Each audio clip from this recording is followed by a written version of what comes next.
What's up, everybody? Welcome to the Trio Blood Podcast. I am your host, Christian Dior Creasy. I'm your boy, Lionel Chapman. Ira Childs. And welcome to the Trio Blood Podcast. And we have a new episode today in celebration of Black History Month. On today's podcast, we are going to discuss the horror anthology Tales from the Hood. But first, somebody has a birthday today. It is Lionel's birthday. Happy birthday, Lionel. Happy birthday. Thank you. Yes. Thank you. Thank you, brothers. Thank you. Yeah. So, Tales. From the Hood. Let's talk about these issues. Yeah, Tales from the Hood. The movie premiered in theaters in 1995. It was directed by Rusty Cundiff, and the film touches on issues that we still are dealing with today here in this country, Abuse. especially with the black community, which is domestic violence and abuse, police corruption and brutality. Mm-hmm.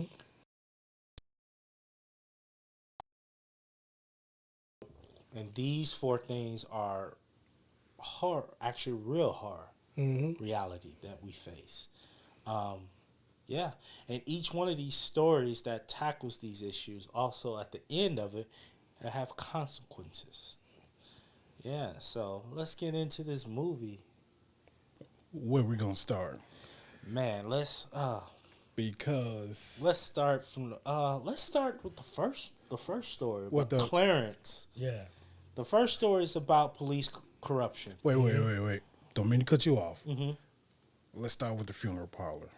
Yes. Because Yeah, it's just Clarence Williams III. third. Yeah. Rest in brought peace. it. Rest in peace. Rest He in peace. brought it in his film. Yeah. The minute I seen this dude, I said, "Oh no, it's scary." He looks scary from the hair to the blank stares. Yep. Yes, the shit. Yeah. The eyes Yes. going up and down. So, and they even, I guess, sprayed a little mist on him because he was like sweating. Yeah, it looked the real entire wet. time. So, damn, he did a good job. Yeah. And I think He did a it's, good job. and he had that fucked up Don King haircut. Yeah. Hairdo. Everything about this guy. And then when he would finally stop talking and he would look and smile, and The you see face- a big gap in between Yeah. his teeth. Facial Even though that was a expressions. part of who he was, it still added to the character. Yeah, You know he what I mean? did. And he did an amazing performance. He did. He was creepy and weird and scary. Yes. Yeah. And all of that. And when he was telling the gang members, "Oh, yes, the shit." Yes. He said, "Don't worry about the shit. Yeah. Soon you will be deep in the shit." I got the shit. The optics in his voices Yeah. that he was using, he definitely had range. And at the end, we see why they was in deep in shit. Yeah. Absolutely. But then he goes into, as he walks them through on the way to the shit, which is drugs they were referring to, because he came up on some drugs and he put them in the coffins at the end. But Yeah. yeah. But he went on to talk about the stories as he was taking them through the mortuary, the funeral home and stuff. And we get to the first story about Clarence, Yeah, who was a black police officer. And this story deals with police corruption. A rookie cop in that. Yeah, he was a rookie cop. And the story is about this activist, like a Martin Luther King activist, who was putting corrupted cops in jail. And these three white cops, along with Clarence, at least the three white cops who were corrupted, was dealing drugs, and they killed them. Yeah. They killed the character, the guy. And Clarence, he decided not to. He didn't really do nothing about it. Really, Stood by and just watched. yeah. Well, they sent him back to the car, and when he went back to the car, he found out who they were stopping. Yeah, who they He was still- arresting. Even if they sent them back, he could have still stepped in. He tried to step in, but it was 3 against 1. Yeah. And they lied to him and said, "Yeah, we'll take him to the house," after they beat the right. shit out of him. Right. So he did put up a fight, y'all. He Yeah. did. But he was just overpowered. He could have went harder. That's why. Yeah. Yes, true. And as the story goes on, he started hearing voices of the person they killed. Correct. You know, do we have the actor who played the activist name? What's his name? Ooh. We can. Don't worry, we can look it up. But Clarence started hearing voices, and a year later, Clarence is not in the police force. He's like, Alcoholic. yeah, he's an alcoholic. He's looked like a bum, and he, by those voices, by the guy, he telling him to bring him back to the grave site. It's haunted. The guilt got to him. Yeah, And it drove him to like depression and things like that. So that's even a topic in this first particular story. Yeah. yeah. Yeah. And Tom Wright, who played Martin Morehouse, that's the character. Yeah, they killed Martin Morehouse, who Tom Wright played the activist, the civil rights activist, and he came back from the grave. Yeah. Them cops tried to piss on his grave. He brought him to the grave site, and they did piss on the grave. Yeah. And he came back to life to get each and last one of them. But at that time, it was too late for Clarence because he was still guilty by association. Yeah. Right. You know. And you see at the end when he faced it, like, you got him, brother. He grabbed him his neck. Where were you, brother? Yeah. Because he could have did more to do it. And To stop it. Yeah. Yeah, absolutely. and this also speaks of, too, about when you see something wrong, you should speak up and do something. Even though, you know, you may feel that, you know, You're outnumbered. you outnumbered or and stuff, but, you know, I know it's hard, you know, sometimes it may cost you your life, but knowing that you did the right thing. yeah, but if you don't, who will? Right. Because evil can't continue to have its stay, you know, and that's what that's what the message was doing. Like, you, especially for, I think what Rusty was trying to do also, was saying, you good cops, you should be arresting the bad cops. You should not let, and they talked about this in the film, the blue code. That's what he was saying, Right. but that was what he didn't say it like the blue code. He just said the code. The code. You don't break the code. Cops don't arrest other cops. Bullshit. Fuck that blue code. You took an oath to uphold the law. Cops' job's to enforce the law, but they're not above it. Right. They still have to Serve follow and the protect. Yeah, serve and protect and follow the law.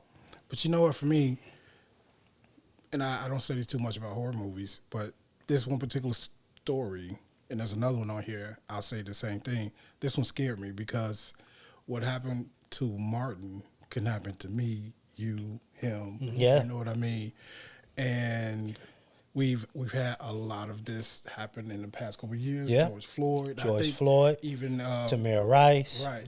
Even when this film came out in 95, I think the Rodney King beat happened in like 93. 92, 93, 93. So I mean, it's all close together. So it's not necessarily the makeup that scares me, which the makeup they put on Martin was pretty top tier too, by the way. Yeah. Yeah, it That was. shit was scary. That was good. Yeah. But it's scary in the sense that it can happen to anybody. Yeah. You know what I mean? You know so what? it's very relatable. Yeah. You know what's really And scary? that's the real horror is actual reality. Right. Yeah. The real scary part of this all, at this time, it wasn't no camera phones. There There you was go. no Yep. social media. Right. Yep. So now It's hearsay. You know, It's, yeah. Your word against mine. Yep. Go figure. Yeah.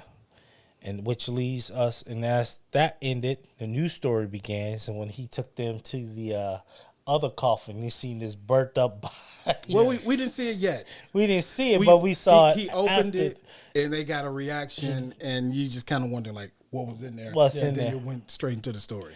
And this one talks about abuse. abuse And bullying. and bullying. Yeah.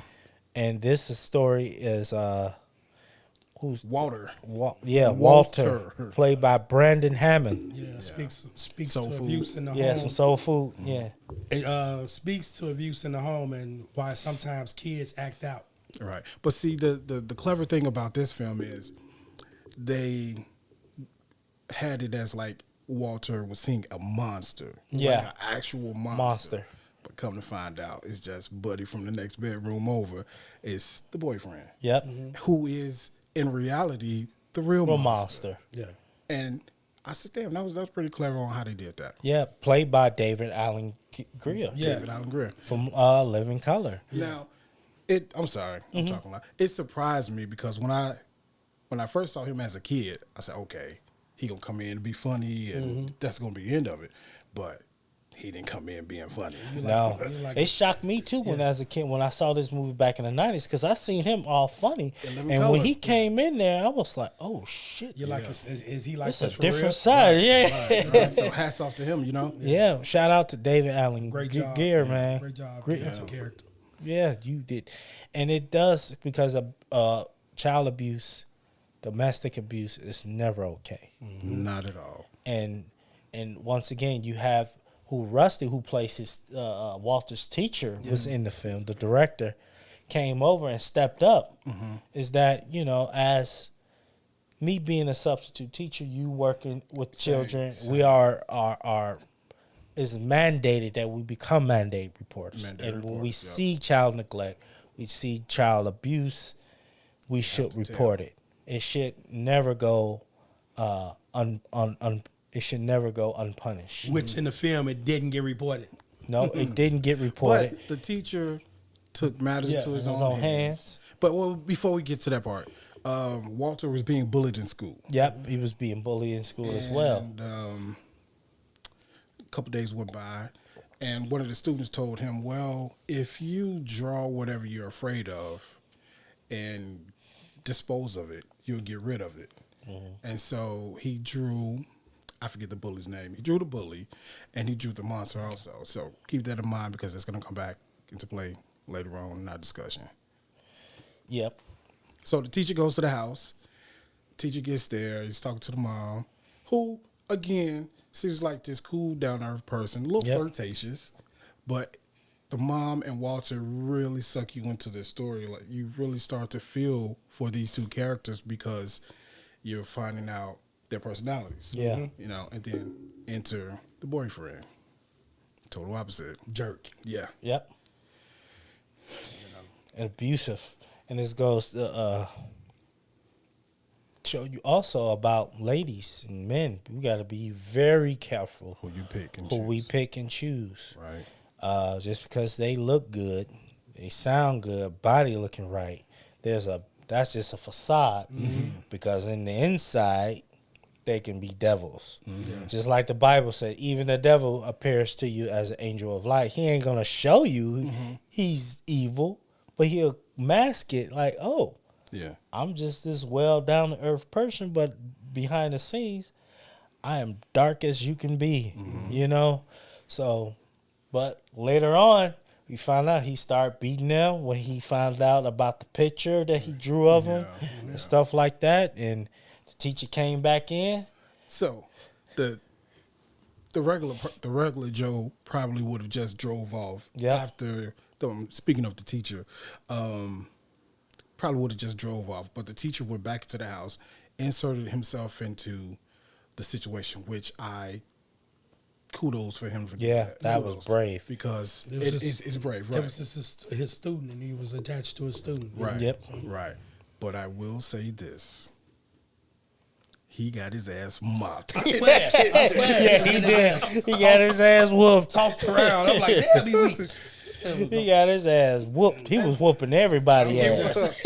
Kind of remind me, not to get off topic, but in Training Day when Denzel was whooping on Ethan Hawke. I'm like, Yeah, whooping his ass.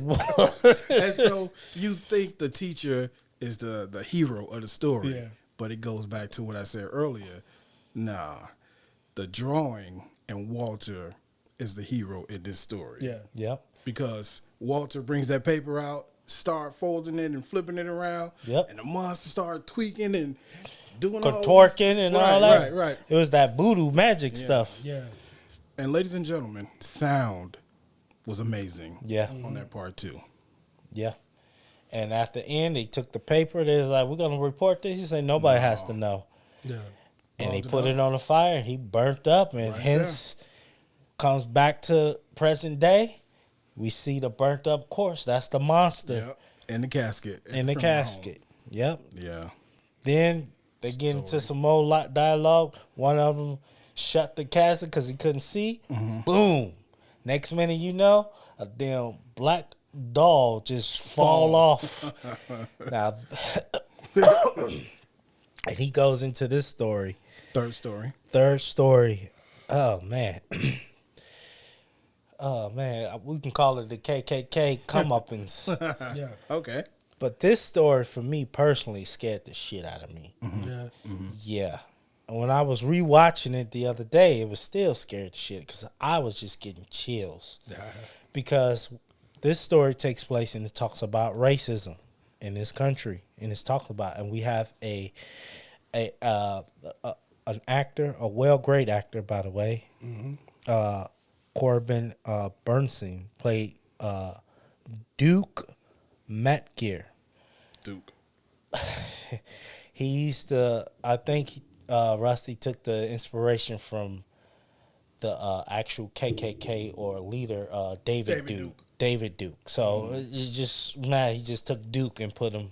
Yeah. And this character that Duke is a former KKK leader, and he's running for governor for Louisiana, and the house he's in is an old slave plantation from his great grandfather who fought on the Confederacy, you know, and who's also a slave owner. So he's going for governor, and he has a black assistant who's his campaign manager. Yeah. Yeah, a well-known actor. Sell out. Yeah, who, you know, Rodney's his name, a character played by what's that? Roger Smith. He was also in American Gangster. Do the Right Thing. You Do the Right Thing. Well-known actor. Great actor. Yeah, great actor. Sorry, You butchered did your great. name. Yeah. Yep. So this one talks about, and he's talking about his grandfather, how his grandfather doing after they lost the Civil War, slaves were freed. He didn't want them to go, so he did a massacre, hung them, killed them, burnt them, and this black voodoo woman made the dolls, transferred the dead slave souls into the dolls, and the rumor has it that this house is haunted, and whoever bad racist people come in, them dolls come to life and kill them. Yeah. Yeah. And he didn't believe it. And we see Rodney, who's helping him with his campaign and how to deteriorate that narrative of him being a former KKK racist and stuff like that. How he can, you know how politicians, they spin it. Yeah. As he's walking down, he trips and kill himself. And what's over there? The doll, the black doll. And as the story goes, the doll is coming to life. He sees the doll at the funeral. He sees the doll in the limousine, in the limo coming from the burial. Yeah. Threw him out, and He get home. all this weird stuff started to happen, and the doll comes to life. He starts saying racist slurs, you little nigga, and I'm going to blow your nigga balls off and all this. Boy, it was deep. Yeah. And he winds up taking the American flag. Because we forgot to mention, there's a mural of the lady and The black slaves. the black slaves on the wall. doll. Yep. And Duke takes the American flag and he hits the black woman, and the picture starts bleeding. Blood start coming out. All hell starts to just break Yeah. loose. Yeah. Every time he turned around, he see an image from those little black dolls coming off the painting. And next minute, you know, they all alive. And he's trying to cover himself with the American flag, but that was just symbolism, trying to Hide behind the flag. hide behind the flag. But we can't hide behind the flag. It reveals your real true self. And those little slave dolls, those black slave dolls, ate his ass up. Yes, they did. Literally ate his ass up. But you know what I liked about this? This story was different from the first two. This one built tension and suspense with the camera angles and things like that. So I appreciate the different approach with this story. Yeah. Yeah. And it takes about the hate. It's like how racism run deep in this country and how you know, like today, we got politicians saying, "Oh, there's no racism in America." Like, really? Yeah. Like, get out of here. It's like it's still an issue today, you know. So, and we have, you know, just like recently, if you know, they just roll back affirmative action. You know, the Supreme Court recently also just rolled back another for wrongly convicted felons. That the Supreme Court basically is saying that they not going to overrule the state's conviction. And who has the highest rate in this country for wrongly convicted felons? You already know. African Americans. So that's bullshit. So as you can see. Get it together, goddammit. Yeah. So, you know, still today. Then the story goes into the last story. Right. When he opens up another casket. And the gangsters looking like one of them noticed who it was, and the other two, actually two of them knew who it was. The other guy was like, "No, we don't know him." And it goes into the final story, which is about Crazy K, Yeah. who's a gangster, who's literally a psychopath. All I thought about was Moesha show. Yeah. Yep. Lamont Bentley, right? Was his Yep, name? the late Lamont Bentley, Yeah. and rest in peace. Rest in peace. Yeah. I like them sideburns too, bro. But you know what I just noticed by rewatching it? He had a K carved in the top Yep. of his head. Yep. I didn't notice that as a kid. Crazy K. Yeah. And this is talking about the gang violence, Right. and it's not okay. And what I love about this story is when he gets caught, when he gets shot, Yeah. because you know he saw somebody he didn't like, another rival And he following him, killed that person. him, and his homies Came came out out of the and house. shot him. Yeah. The camera, what I love the camera, How they was- blocked their their faces. Yeah, that was Yeah. dope. I've in this project, I loved Heaven to Hell, repent for your sins. Because he got locked up and he was going to be Yeah. in a rehabilitation. I guess it's like years later in Yeah. his prison sentence, and the government want to issue a rehabilitation. So they took him to a facility to help him with that. Everybody hit on white. Yeah. Well, You know. if you really think about it, it actually happened while he was on the ground. Because remember how the story Yeah. ended of what he was saying. Yeah. So he had a, what do they call it? An epiphany. right? Yeah. And it double backed on him. Yeah. It double backed on him. So when he didn't make that right decision, they put him back in his body, put him back in that situation, and you know, Yeah. It was the rest was history. It was a part in the film where you thought he was gonna change. Right, Yep. You right, know? right. And when they took him, when we go into that epiphany, they put him right next to a racist guy. They sure did. And I you guys, audience, you got to watch this scene because it speaks about today. It's like he's telling the guy, like, hey, you know, you want to be a soldier in my army? Yeah. You want to kill the rest of the black folks?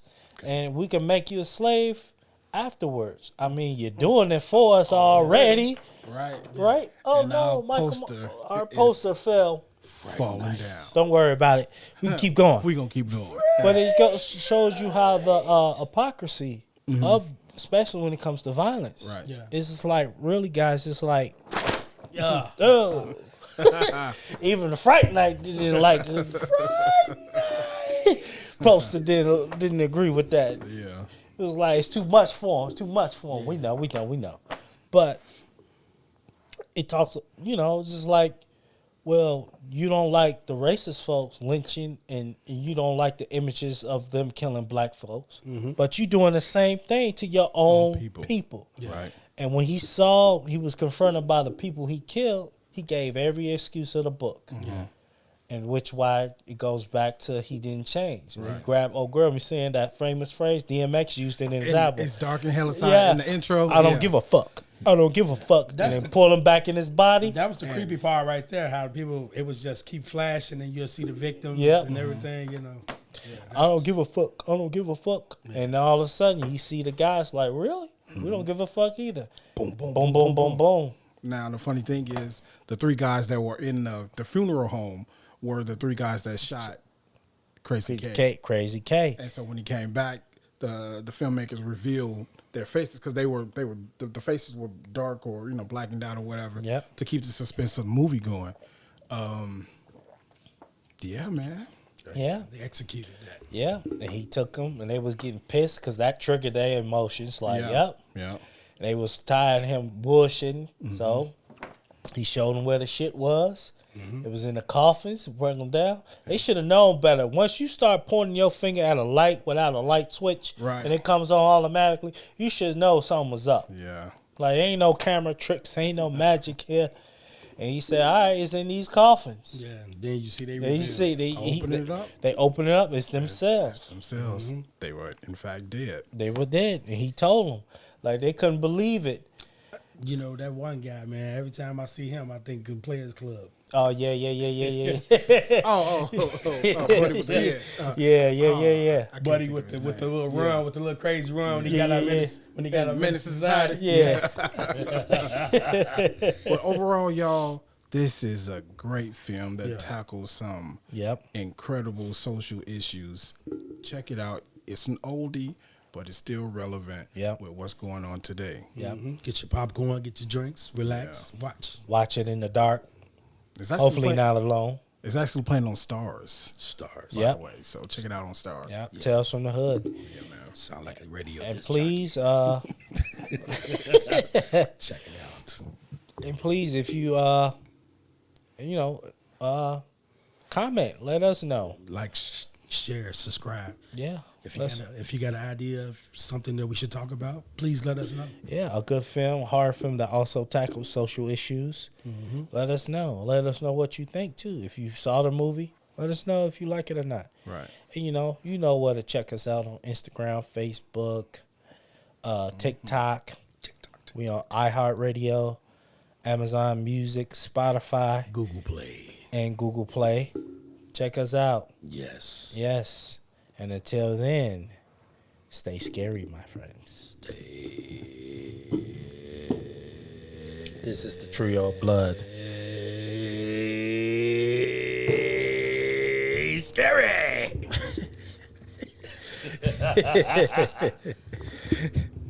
This is Trio of Blood. We are signing off. Have Yes, a good yes. night.